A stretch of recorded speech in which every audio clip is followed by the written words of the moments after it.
İyi günler arkadaşlar. Kanalımıza hoş geldiniz. Yepyeni bir video ile karşınızdayım. Elçin Sangu ve Barış Ardus'tan yepyeni karelerini sizler için düzenleyip video haline getirdim ve sizlere sunuyorum.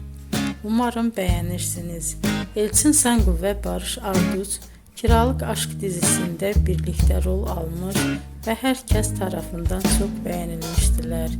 Biz de onların en güzel ve en özel karelerini sizler için hazırladık.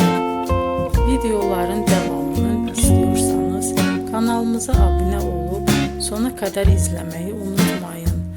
Hoşça kalın. Bizden bu kadar.